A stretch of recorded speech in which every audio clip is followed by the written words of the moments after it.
십자가는 하나님께서 아들 예수 그리스도를 십자가에 못 박아 죽게 함으로 나의 죄값을 대신 치르게 하신 사건입니다. 그러면 십자가는 우리에게 심각한 질문을 남기게 됩니다. 여러분, 나 대신 십자가에서 죽었다면 사실은 예수님이 못 박히신 십자가에 내가 못 박혀 죽었어야 한다는 이야기입니다. 나 대신 죽으셨으니까요.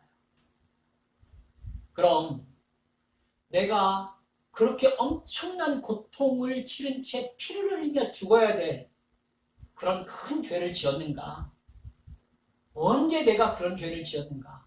내가 사람을 죽이기라도 했단 말인가? 제가 전도할 때 어떤 사람이 저한테 그렇게 물어보더라고요.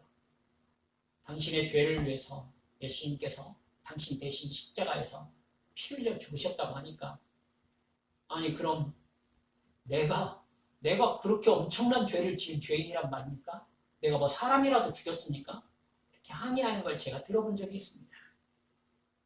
여러분, 구원에 있어서 가장 중요한 시작점이 내가 그런 엄청난 죄를 지은 죄인이라는 인식입니다. 사도 바울은 뭐라고 했느냐면 내가 죄인 중에 괴수다 이렇게 말했습니다.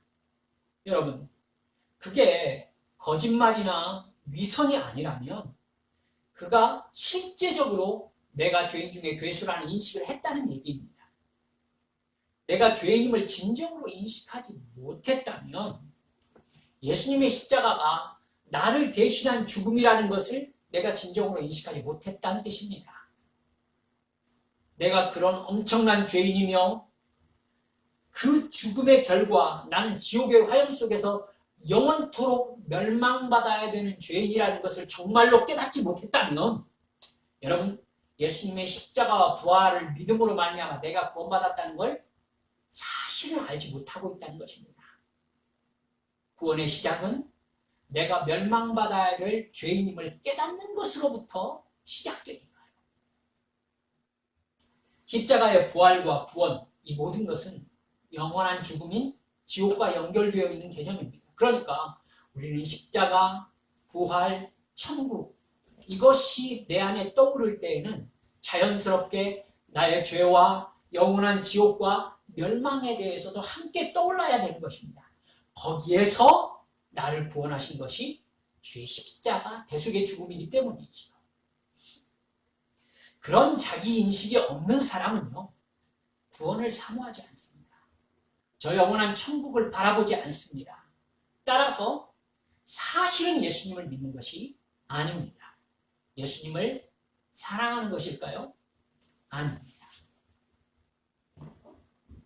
여러분, 이건 관계예요. 예수님과 나와의 관계.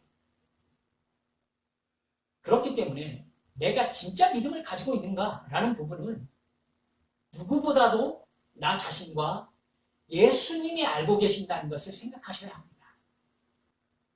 예수님의 십자가 대속의 죽음과 부활을 내가 정말로 믿고 있는지, 그래서 예수님을 정말로 내가 사랑하고 의지하면서 예수님과 동행하며 살고 있는지는 내가 정확하게 알지만 오히려 나보다 예수님이 더 정확하게 알고 계십니다. 여러분, 사랑을 해보셨겠지만 상대방이 정말로 나를 사랑하고 있는지는 내가 정확하게 알지 않습니까? 내 마음이 어떤지는 예수님이 정확하게 알고 계십니다. 나는 정말로 예수님의 십자가 대속의 죽음과 부활을 믿는 사람인가? 나의 소망은 오직 예수님뿐이라는 것을 정말로 알고 있는 사람인가? 나를 구원하신 십자가 대속의 죽음과 부활을 온전히 믿음으로 예수님을 진정으로 내가 사랑하는 사람으로 변화되었는가? 거듭났는가? 그래서 내 삶 속에서 예수님과의 관계가 가장 우선순위라는 것을 늘 잊지 않고 있는가? 제가 드린 질문에 하나도 남김없이 아멘, 그렇습니다 주님, 이렇게 대답할 수 있어야 거듭난 사람이고 예수님을 사랑한 사람이며 하나님을 아버지라 부를 수 있는 사람인 것입니다. 여러분, 우리 한빛 가족들은 모두 예수님께 내 영원한 생명이 걸려있음을 믿는 그런 주님의 참된 신부들이 모두 되시기를 주 예수님의 이름으로 축원합니다. 예수님의 십자가는요, 하나님께서 죄를 얼마나 무겁고 크게 여기시는지를 우리에게 가르쳐주고 있어요. 얼마나 죄 문제가 심각하면 자기 아들을 십자가에 못 박아 피 흘려 죽게 합니까? 그때 당시에 가장 잔인한 십자가 형틀의 말입니다. 죄는 아무리 작은 것이어도 하나님의 거룩함에서 나를 단절시킵니다. 예수님은 죄가 무엇인지 그 영향이 무엇인지를 산상보훈 마태복음 5장 21절 22절에서 이렇게 말씀하고 계십니다. 옛사람에게 말한 바 살인하지 말라. 누구든지 살인하면 심판을 받게 되리라 하였다는 것을 너희가 들었으나 나는 너희에게 이르노니 형제에게 노하는 자마다 심판을 받게 되고 형제를 대하여 나아가라 하는 자는 공회에 잡혀가게 되고 미련한 놈이라 하는 자는 지옥불에 들어가게 되리라. 요한일서 3장 15절에서는요. 그 형제를 미워하는 자마다 살인하는 자니 살인하는 자마다 영생이 그 속에 거하지 아니하는 것을 너희가 아는 바라. 이렇게 말씀합니다. 여러분, 이 말씀이 과장법이나 농담이 아닙니다. 즉 형제에게 미련한 놈이라고 욕하는 사람은 정말 지옥불에 들어가게 된다고 예수님 하나님의 아들이 말씀하고 계시는 것입니다. 여러분, 미워하는 자는 살인한 자다라고 성경이 우리에게 얘기하고 있잖아요. 근데 우리 이 부분에 대해서 너무 가볍게 생각하고 있는 거 아닙니까? 마태복음 5장 28절을 보면 예수님께서 이렇게 말씀하십니다. 나는 너희에게 이르노니 음욕을 품고 여자를 보는 자마다 마음에 이미 간음하였느니라. 과장법이 아니죠. 사실입니다. 결국 우리는 하루에도 여러 번씩 지옥불에 들어갈 만한 살인죄와 간음죄를 짓고 사는 죄인이라는 것이 성경의 결론인 것입니다. 내가 인정하든지 말든지 이것은 사실이고 영적인 법칙입니다. 하나님께서 정하십니다. 그렇다면 여러분, 나는 늘 죽어 마땅한 죄인이라는 죄책감 속에서 살아야 한단 말입니까? 여러분, 그 이야기가 아니에요. 자꾸 우리 한빛교회에서 십자가와 죄에 대해서 계속 말하는 까닭은 우리가 이미 예수 그리스도의 십자가 대속의 죽음과 부활을 믿어서 죄사함 받고 구원받아서 하나님의 자녀가 되었기 때문에 그래요. 하나님의 자녀가 되었다는 것은 하나님의 말씀에 순종하는 거룩한 천국 국민이 되었다는 뜻입니다. 나를 구원하신 예수님을 사랑한다는 뜻입니다. 하나님을 친밀한 아버지로 느낀다는 뜻입니다. 예수님은 마태복음 18장 24절에서 1만 달란트 탕감을 받은 종으로 1만 달란트 3조 원이라고 말씀드렸잖아요. 1만 달란트 빚진 것을 탕감받은 종으로 우리의 구원을 설명하고 있습니다. 여러분, 그 종이 나머지 인생을 어떻게 살아가느냐는 어디에 달려 있겠습니까? 주인이 나의 빚을 탕감해 주신 그 은혜에 내가 얼마나 깊이 감사하고 있는지, 내가 사실은 구원을 받을 만한 소망이 전혀 없는 사람이었다는 걸 진정으로 깨닫는 것만큼 이 사람은 주인에게 감사하면서 살겠죠. 여러분, 이걸 잊어버리는 순간 배은망덕한 사람이 되는 거죠. 그러니까 성경에 나온 그 종은 자기에게 300데나리온 빚진 자 목을 잡고 내 300데나리온 내놓으라고 얘기할 수 있었던 거예요. 주인이 자기에게 베푼 그 은혜를 잊어버렸기 때문에, 자기가 얼마나 대책 없는 죄인이었는지를 잊어버렸기 때문에. 여러분, 십자가에서 우리를 구원하신 예수 그리스도의 십자가 사랑과 은혜가 얼마나 큰 것인지를 내가 얼마나 구원의 소망이 없는 죄인이었는지를 정말 깊이 깊이 깨닫는 만큼 우리는 거룩하게 사는 것입니다. 거룩하게 사는 것. 여러분, 내가 죄인임을 심각하게 느낄수록 십자가가 얼마나 엄청난 사랑인지, 예수님의 부활과 함께 새 사람으로 거듭난 것이 얼마나 엄청난 은혜인지를 실감하는 것입니다. 그래야 내 육신의 욕망대로 행하려는 죄악의 본성과 기쁘게 싸울 수 있는 것이죠. 그러면서 나의 욕망을 부인하고 나의 십자가를 지고 예수님을 뒤따르는 삶을 살아갈 수 있게 되는 것입니다. 그러니까 지금의 내가 하나님의 말씀에 순종하고 있는지를 점검한다는 것은 곧 내가 얼마나 구원의 여망이 없는 죄인이었는지를 깊이 깨닫고 있는가에 달려있는 것입니다. 그러니까 자꾸 죄와 용서에 대해서 얘기하는 것은 우리가 구원 받았기 때문에 그것에 대해서 우리가 더 깊이 알아가는 것입니다.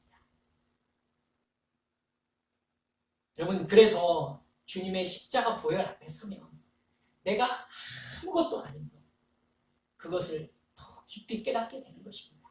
주님의 은혜가 아니면 나는 십자가에서, 여러분, 예수님이 내 죄를 감당하신 그 엄청난 고통을 치르면서 죽으셨지 않습니까? 여러분, 지옥에서 영원한 형벌을 받을 수밖에 없는 죄인이라는 것을 더 깊이 깨닫는 그런 자신, 보잘것없는 자신이라는 것을 깨달을수록 우리는 더 거룩해지고 하나님과 더 가까워지고 예수님을 더 깊이 사랑하게 되는 것입니다. 그래서요, 여러분, 성경 전체를 살펴보면 주님께서는 자랑할 것이 없는 정말 보잘것없는 조건을 가진 사람들을 주로 하나님이 누구신지를 나타내는 도구로 삼으셨습니다. 다윗은 집안에서 막내 아들이었습니다. 막내 아들 7째 아들이었죠. 거의 부모로부터 유산 상속이 거의 없는 아들입니다. 권리가 가장 적은 아들인 것이죠. 그래서 가장 힘든 일, 양치는 일을 하고 있었던 막내였습니다. 그러나 하나님은 굳이 다윗을 택하십니다. 왕으로. 여러분, 왜 하나님은 아무런 자격이 없는 사람으로 하나님을 드러내는 도구로 삼으십니까? 자신을, 여러분, 사실 아무 보잘것없는 존재다. 내가 하나님의 일을 하고 있는 것은 오직 하나님의 은혜라는 사실에 붙잡혀 있어야 그 사람을 통해서 하나님의 온전히 드러날 수 있기 때문입니다. 여러분, 거울이 깨끗하게 닦여 있어야 모습을 그대로 비추잖아요. 거울이 자기 색을 가지고 있다든가 거울이 굴곡을 가지고 있어 보세요. 그러면 비추는 것이 왜곡되게 비추지 않겠습니까? 여러분, 자기가 비워진 채 하나님을 비춰낼 수 있을 만큼 투명한 거울이 되어 있어야 그 사람을 통해서 하나님이 하나님의 모습 그대로 드러나는 것입니다. 그래서 주님께서 겸손한 자를 찾으시는 것이고 자기 색깔이 지워지고 나는 아무것도 아니라는 진정한 자아인식에 도달한 사람들을 하나님께서 쓰시고자 하시는 거예요. 그런 조건을 가진 사람들은 대부분 이 세상에서 누리는 권리들, 여러분, 자기가 이 세상에서 누리는 세상 재미들이 없는 사람들, 오직 하나님만 의지하고 순종하는 모습으로만 하나님의 하나님으로 드러날 수 있기 때문입니다. 그런데 여러분, 다윗 아시죠? 본문 읽어보셨으니까. 다윗은 왕위에 올라서 자기가 직접 전쟁에 나가지 않아도 될 만큼 왕권이 안정되자 하나님을 비추어내는 순종의 자리에서 벗어납니다. 그래서 자기를 높이면서 자기 색깔을 가지고 자기만의 분위기를 가지려고 합니다. 그래서 오늘 본문 말씀의 배경이 되는 밧세바를 강간한 후에 그 죄를 감추려고 밧세바가 임신하자 남편 우리아를 죽이는 만행을 저지릅니다. 그리고 나서 우리아가 죽자 아예 밧세바를 자기의 아내로 삼는 죄를 저지르는 것입니다. 여러분, 그것은 오늘 본문 사무엘하 12장 9절 말씀처럼 하나님을 업신여기고 악을 저지르는 행동이었던 것입니다. 하나님은요, 이것을 보시고 나단 선지자를 통해서 다윗에게 하나님께서 이 모든 악과 죄를 보고 계셨다는 것을 알려주십니다. 그래서 하나님이 이 죄에 대해서 벌을 주실 것이라고 말씀하십니다. 그 벌은 사실 엄청난 것이었습니다. 칼이 다윗 너의 집안에서 영원히 떠나지 않을 것이다. 집안에 재앙이 일어날 것이다. 다윗의 이웃이 다윗의 아내를 빼앗아 백주 대낮에 다윗 네가 저지른 그 범죄를 저지르게 될 것이다. 여러분, 이 말을 듣고요, 다윗은 곧바로 하나님께 내가 죄를 범했습니다 라고 바로 자백합니다. 여러분, 그러자 나단 선지자가 그러잖아요. 여호와께서도 당신의 죄를 사하셨다. 고백하는 죄는 사해 주십니다. 그러나 당신이 죽지는 않을 것이지만 당신과 바세바 사이에 난 아들은 죽게 될 것입니다. 이렇게 얘기합니다. 그리고 나단 선지자가 집에 돌아가 버려요. 사무엘하 12장 15절에서는요. 여러분, 한번 보세요. 다윗의 아내가 된 바세바를요. 여전히 우리가 죽었음에도 불구하고 우리아의 아내다 라고 성경이 얘기하고 있어요. 이미 다윗이 바세바를 자기 아내로 취했는데 하나님께서요. 인정하지 않으시는 걸 볼 수 있어요. 여러분, 그녀가 낳은 아들이 심히 앓습니다. 하나님께서 치셨다고 얘기하죠. 그러자 다윗이 금식하면서 밤새도록 땅에 엎드립니다. 아이를 살려달라는 간청이었죠. 7일 동안이나 금식합니다. 먹지도 마시지도 않습니다. 그러나 7일 만에 아이는 죽고 말았습니다. 여러분, 우리는 이런 상황에서 정말 신중하게 점검해야 될 것이 있습니다. 첫 번째는 죄는 반드시 그 대가를 치르게 되어 있는 것이 성경의 법칙이라는 사실입니다. 우리가 1년 내내 지금 진도를 따라 성경을 읽고 있으니까 한번 대답해 보세요. 성경에서 죄를 짓고 그 죄의 벌을 받지 않은 사람이 누구인지 한번 생각해 보세요. 누구입니까? 여러분, 없습니다. 하나님이 많이 사랑했던 대상을 보면 더 확실하게 드러나거든요. 하나님은 이스라엘 백성들을 정말 사랑하셨습니다. 그래서 하나님이 그들을 광야로 사랑해서 데리고 나가신 것입니다. 어려움 속에서 하나님의 백성이라는 자기 정체성을 확실히 가지도록 하실 작정이셨습니다. 여러분, 어려움이 있을 때마다 하나님을 바라보면서 하나님께 기도하고 하나님은 그들의 어려움을 응답하시는 것으로서 하나님과 이스라엘 백성들이 긴밀하게 연결되어 있다는 것을 하나님이 순간마다 깨닫게 하심으로 이스라엘 백성들을 하나님의 백성 만들어 가시려고 광야로 데려가신 거죠. 근데 그들은 하나님의 백성으로서의 믿음을 키워야 될 광야의 어려움 속에서 오히려 하나님을 원망하고 불평하고 하나님 없을 때로 돌아가자는, 이집트로 돌아가자는 여러분, 그런 엄청난 배신의 죄를 계속 저지릅니다. 광야에서 하나님의 백성이라는 자기 정체성을 가지는데 실패한 거예요. 그러자 하나님은 그토록 애를 쓰시고 그들을 사랑하셨음에도 불구하고 홍해를 건너게 하셨음에도 불구하고 그들 광야에서 모두 죽게 하십니다. 심지어 하나님이 그토록 귀한 종으로 쓰셨던 모세 아닙니까? 그런데도 모세가 하나님의 영광을 드러내지 않자 한 번 실수한 거잖아요. 그런데도 하나님의 영광을 가렸다는 이유로 가나안에 들어가지 못하게 하시고 광야에서 죽게 하셨습니다. 여러분, 가나안에 들어가서 맞이했던 사사시대는 어떻습니까? 우상 숭배를 하면서 하나님을 떠나자 이스라엘은 예외 없이 적국에게 침략을 당했습니다. 그리고 죽고 학대를 당하는 벌을 받습니다. 이스라엘 역사 전체에서 이런 하나님의 원칙은 한 번도 변한 적이 없습니다. 여러분, 오늘 본문에서 하나님이 정말 기대하고 사랑했던 다윗도 마찬가지입니다. 하나님이 사울에게 실망하셔서 다윗을 세우신 거잖아요. 여러분, 하나님께서 다윗에게 기대가 많이 컸었습니다. 그러나 다윗은 왕위에 올라 왕권이 안정되자 하나님의 영광을 드러내는 게 아니라 왕의 권력을 사용해서 자기 욕망을 채웠던 것입니다. 그러자 하나님은 다윗의 왕가에서 칼이 떠나지 않을 것이라는 무서운 벌을 내리십니다. 왕가에서 칼이 떠나지 않는다는 얘기는 왕자들 사이에서 왕권을 두고 죽고 죽이는 다툼이 일어난다는 뜻이잖아요.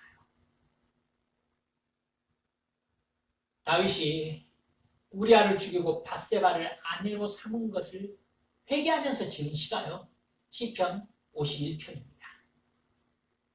여러분, 시편 51편을 보면은 성경 절절마다 내가 잘못했습니다, 나의 죄를 용서해 주십시오 라는 고백으로 가득 차 있습니다.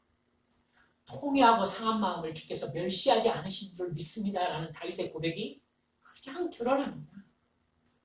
나를 주 앞에서 쫓아내지 마시며 주의 성령을 내게서 거두지 말아 주십시오, 이렇게 하나님 앞에 간청하는 시가 시편 51편입니다. 우리가 찬양으로 지어 부르는 시 아니겠습니까? 이 정도면 하나님께서 다윗에게 내리신 벌을 거두실 만도 하지 않을까라는 생각 하지 않겠습니까? 다윗이잖아요.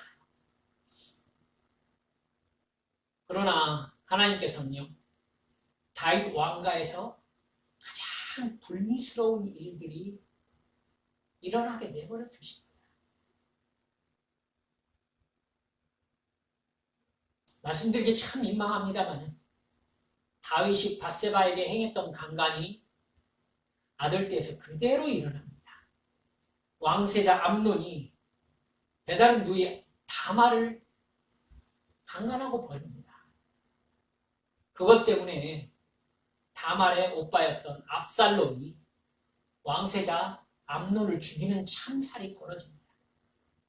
그리고 압살롬이 그 일로 말미암아 아버지 다윗에게 원한을 품고 반역을 일으켜서 다윗의 후궁 10명을 하나님이 말씀하신 대로 백주대낮에 백성들 앞에서 범하는 일이 벌어집니다.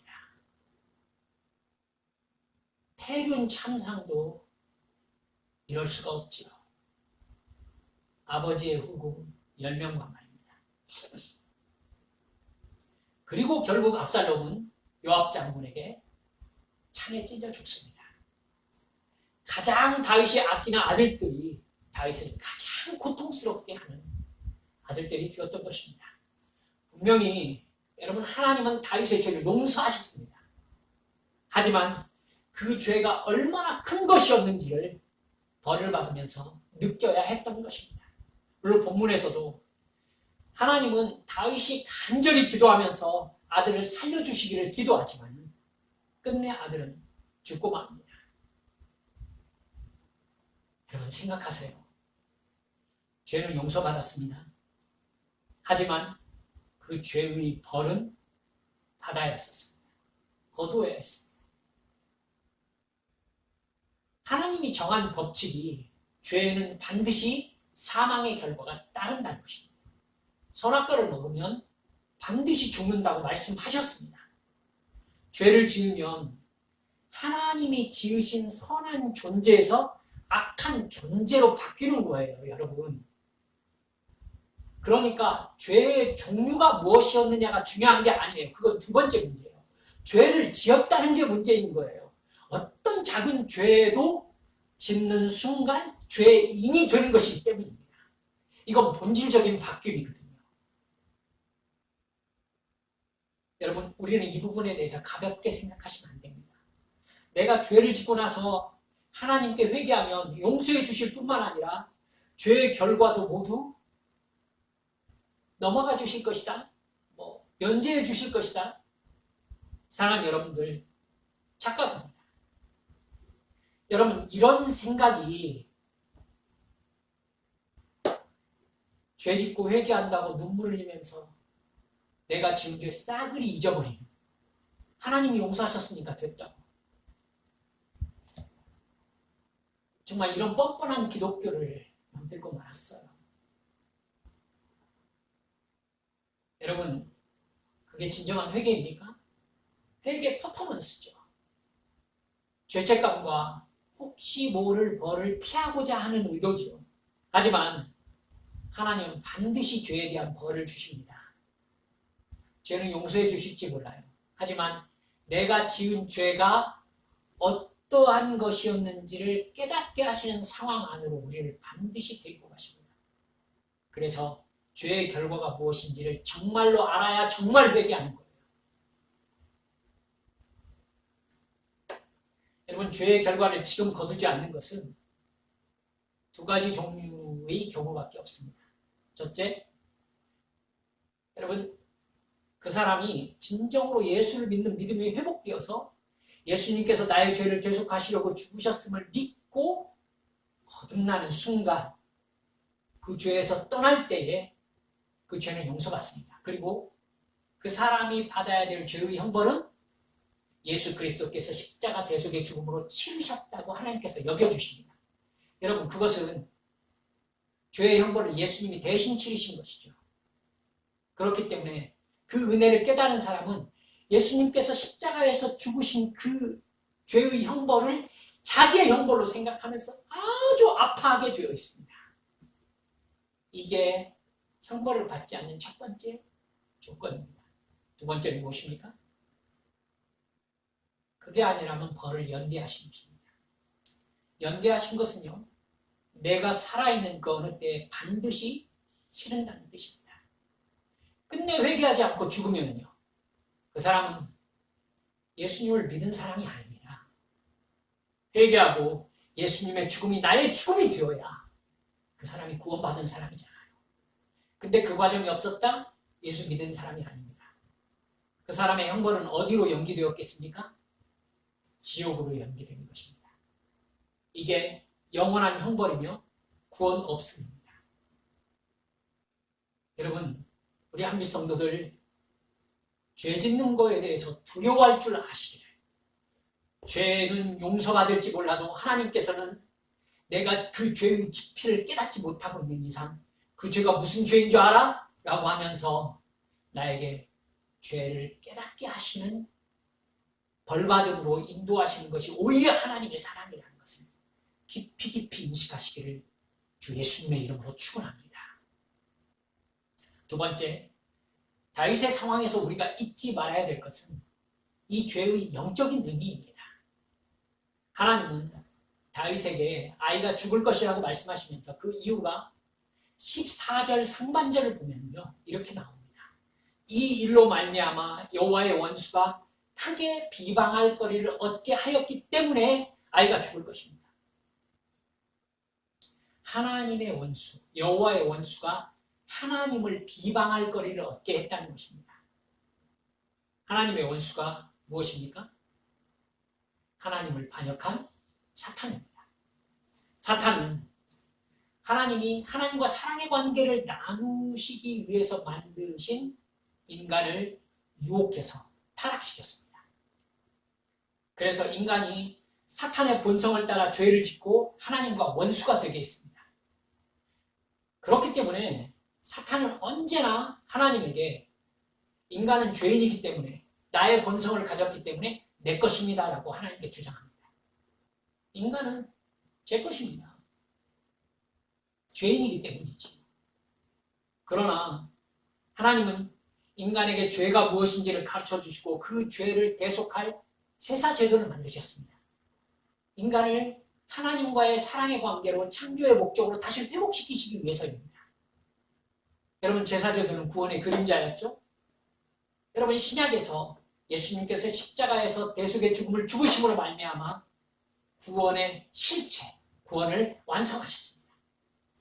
이제 예수님의 죽음을 죄값으로 죽을 자기를 대신할 죽음으로, 그러니까 예수님께서 나를 대신해서 죽으셨다는 것을 믿는 사람은 죄와 죄의 형벌이 면제되어지는 복을 받습니다.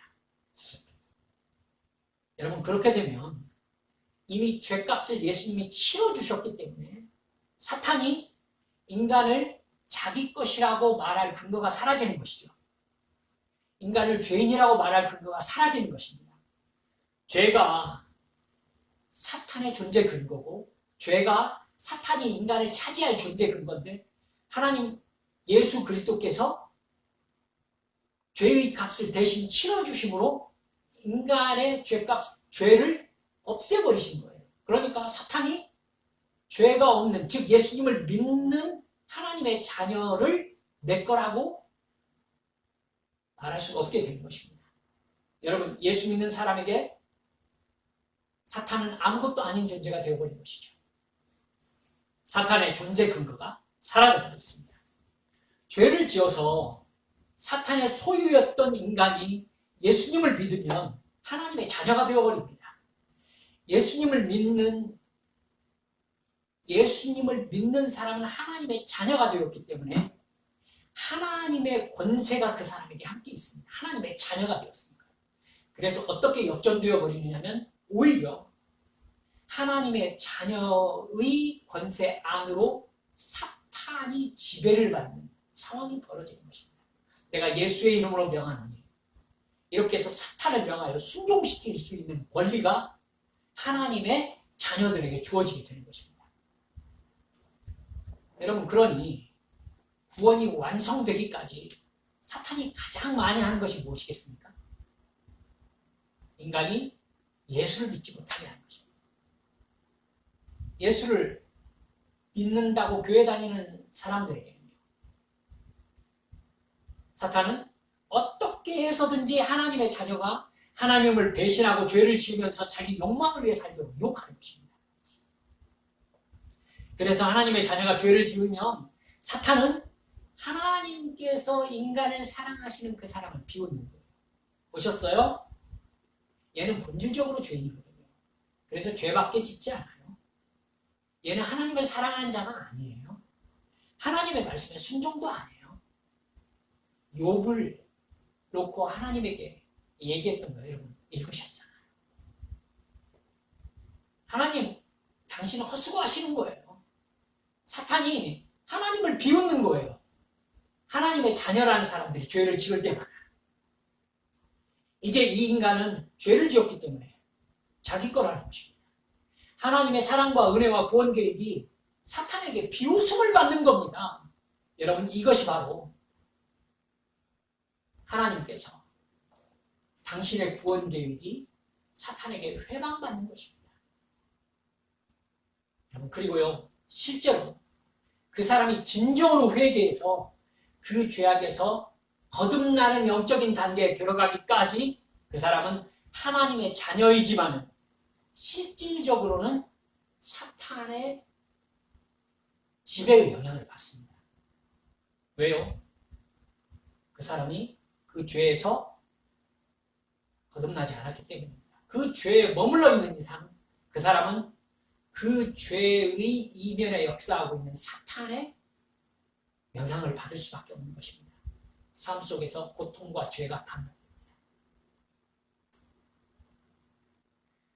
자기가 죄를 선택해서 죄를 짓고 죄인이 되기로 결정했기 때문입니다. 지금 딱 다윗의 모습인 것입니다. 하나님의 구원 계획에서 다윗은 아브라함과 비교되는 굉장히 중요한 사람입니다. 그가 일부러 죄를 짓고 하나님의 원수인 사탄의 편이 되었습니다. 여러분, 다윗의 죄가 실수라고 생각하십니까? 우리 그런 식으로 쉽게 생각하지 말자고요. 죄 짓고 내가 실수했습니다. 우리아가 죽었어요. 여자를 데려다 강간했어요. 실수라고요? 의도적인 반역인 것입니다, 여러분.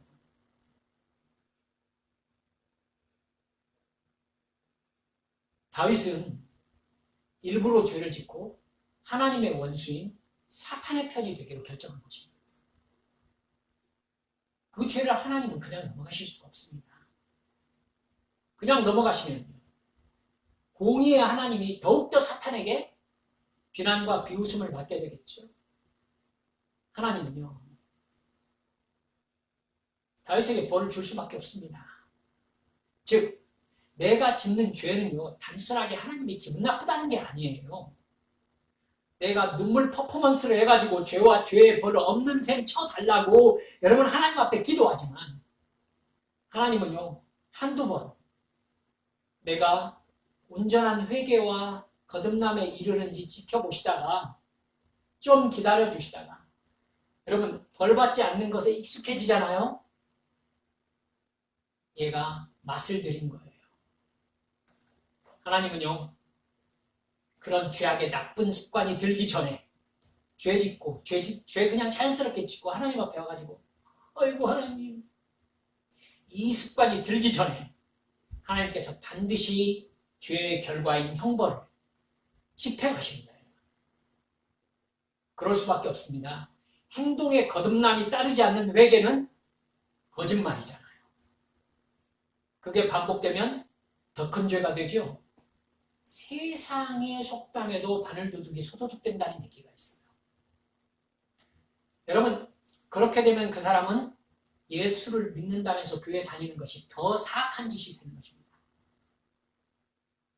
하나님의 사랑을 이용함으로 더욱더 깊은 사탄의 도구가 되는 것입니다. 다윗은 처음이었어요. 하지만 다윗에게는 하나님은 더 혹독하게 형벌을 집행하셨습니다. 그가 육적으로 끼치는 영향뿐만 아니라 영적인 영향이 엄청난 사람이기 때문입니다. 아브라함과 다윗의 후손 예수 그리스도의 세계라.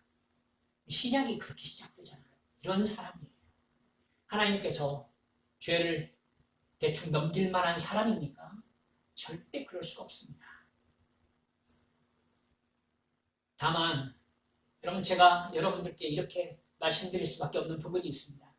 왜 아들을 죽이는 것으로 그 벌을 집행하셨을까? 정확히 모르겠습니다. 다윗에게 집행했었어야죠, 사실. 다윗이 형벌을 받긴 했습니다만. 하늘나라에 가서 물어봅시다. 하지만 여러분께 생각해보자면서 제가 이렇게 말씀드려봅니다. 출애굽기 20장 5절의 10계명과 34장 7절 말씀을 보면 이렇게 나옵니다. 인자를 천대까지 베풀며 악과 과실과 죄를 용서하리라. 그러나 벌을 면제하지 아니하시고, 하나님께서 분명히 말씀하고 계세요. 벌을 면제하지 아니하시고 아버지의 악행을 자손 3, 4대까지 보응하리라. 이 말씀에 의하면 여러분, 이 아이가 하나님의 형벌을 받아서 다윗의 형벌을 지고 죽은 거 이해가 갑니다. 하지만 이렇게 갚으시겠다는 계명이 있긴 하지만 사람은 누구든지 자기 죄로 죽을 것이다 라는 말씀도 있기 때문에 제가 정확하게 하나님의 뜻에 대해서, 이 사건에 대해서 여러분께 이것이다 라고 확정짓지 못하겠습니다 라고 말씀드리는 것입니다. 여러분, 하나님의 이러한 엄중한 영적 법칙에 대해서 이제 말씀을 맺어가려고 합니다. 왜 교회 다니십니까? 우리는 하나님의 복을 받게 한다는 전문가를 따라서도 안 되고 우리가 그런 사람이 되어서도 안 됩니다. 그건 죄인들이 죄의 욕망을 가진 것일 뿐입니다.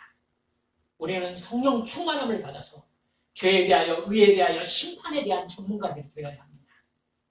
하나님의 자녀로서 죄와 싸워 이기며 성령 충만하여 살아가는 사람은 상황이 어찌 되었든지 이미 하나님의 복을 받고 있는 사람입니다. 아멘. 그 사람은 모든 상황이 하나님의 은혜임을 정말 믿습니다. 그 사람의 관심은 내가 이 세상에 살면서 무엇을 누리는가가 아닙니다. 하나님을 사랑하는 거예요. 내가 정말 처음에 말씀드렸듯이 예수 그리스도의 십자가 사랑에 붙잡혀서 내가 얼마나 큰 죄인이었는가, 이런 나를 구원하시려고 예수님께서 얼마나 심한 고통을 당하시면서 희생을 치르셨는가, 여기에 온전히 붙잡혀 있는 거예요. 그 예수님을 사랑하기 때문에 그 말씀에 순종하기 위하여 나의 온 인생의 시간과 정성을 다 드리는 것입니다. 이게 성령 충만한 사람의 삶입니다. 여러분, 우리 한빛의 가족들은 절대로 대충대충 내 욕심 채우려고 죄 짓고 대충대충 회개하고 내가 지은 죄 까맣게 잊어버리고 다시 나가서 또 죄 짓고 이런 뻔뻔한, 그리고도 구원받고 하나님께서 나에게 복을 주신다고 얘기하는 이런 사악한 종교인이 되지 맙시다. 예수님의 십자가를 모욕하는 거잖아요. 그런 거짓 기독교인들이 한국 땅에 너무 많다는 것을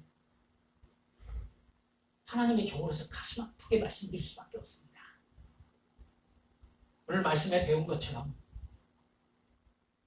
사탄이 하나님의 공의와 사랑을 비웃게 만드는 죄, 죄인 줄 알고 짓는 죄, 나의 이익을 위해서 하나님이 싫어하는 줄 알면서도 뻔뻔하게 죄를 짓고 나가서 회개하면 되지 뭐. 여러분, 이 사람들에게 하나님께서는 그 사람을 구원하시기 위해서 오히려 그 죄에 합당한 벌을 더 혹독하게 집행하신다는 것을 여러분, 기쁜 마음으로 믿으시기 바랍니다. 영적인 세계의 법칙이 그렇게 되어 있기 때문입니다. 진정한 행복은 죄와 싸워 이기는 성령 충만한 사람이 누리는 영적인 평안과 하나님과 사랑의 관계임을 정말로 믿고 잊지 마시기 바랍니다.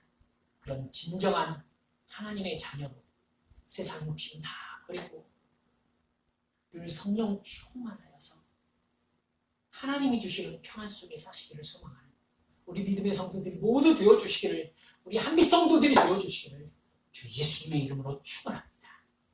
이 시간 주님 앞에 함께 기도합시다.